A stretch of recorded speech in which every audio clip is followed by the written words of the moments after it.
আসলে ধর্মঘটে যে ৯ জুলাই ধর্মঘট হবে সারা ভারতবর্ষে ১৭ দফা দাবিতে ১০টা কেন্দ্রীয় ট্রেড ইউনিয়ন মিলে এই ধর্মঘটে ডাক দিয়েছে। এই ধর্মঘট হওয়ার কথা ছিল গত মাসে ২০ তারিখে, কিন্তু পহেলগামের এই ঘটনার পর কিছুটা সময় ভারতবর্ষের মানুষের কাছে একটা অবস্থা এমন তৈরি হয়েছিল যে এই সময়টা ধর্মঘট করাটা থেকে পহেলগামের ওই ঘটনাটা একটা টাচিং ইস্যু ছিল বলে আমরা ধর্মঘটটাকে পিছিয়ে দিয়েছিলাম। এবং ধর্মঘটটা আগামী ৯ তারিখে হবে। ধর্মঘটে এই যে ১৭ দফা দাবি, তার মধ্যে যেমন ৮ ঘন্টা কাজ, ২৬,০০০ দাম, মনরেগার ওয়ার্কারদের ১০০ দিনের কাজ, এগুলো ছাড়া ওই ১৭ দফার মধ্যে যা আছে সেগুলো তো আছেই, কিন্তু ভাইটাল যে বিষয় সেটা হচ্ছে যে ৪টে লেবার কোড, ২৯টা লেবার যে আইন আমাদের দেশে আছে, যা ভারতবর্ষের স্বাধীনতার আগেও ৪টে আইন তখন তৈরি হয়েছিল। পেমেন্ট অফ ওয়েজেস অ্যাক্ট ১৯৩৬ সালে তৈরি হয়েছে। এই যে সমস্ত আইনগুলো তৈরি হয়েছিল তাকে মালিকদের স্বার্থে ভারত সরকার একেবারে ডাইলিউট করে দিচ্ছে, মালিকদের পক্ষে এই আইনটা তৈরি করে দিচ্ছে।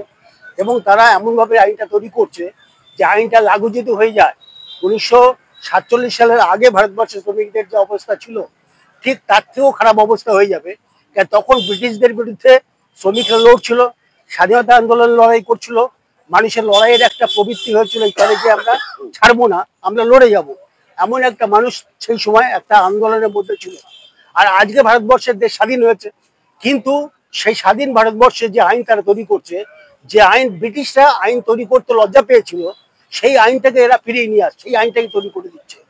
যেটা এই আইন যদি তৈরি হয়ে যায় কোনো কারখানাতে ট্রেড ইউনিয়ন করা যাবে না। ২০% ওয়ার্কার যদি না থাকে, বা যারা বলছে যে অ্যাপ্লিকেশন করলে 10% ওয়ার্কার লাগতে হবে।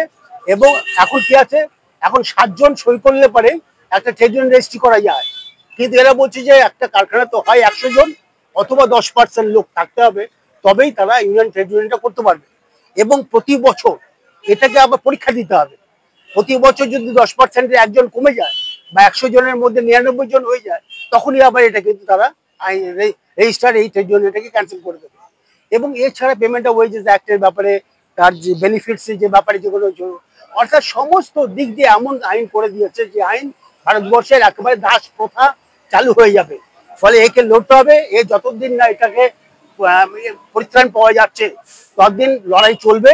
এবং ৯ তারিখের পরে ভারতবর্ষের সমস্ত কৃষক সংগঠনগুলো এবং 10টা ট্রেড ইউনিয়ন একসাথে মিলিত হয়ে বসে তারা আরো বৃহত্তর আন্দোলনের দিকে যাবে।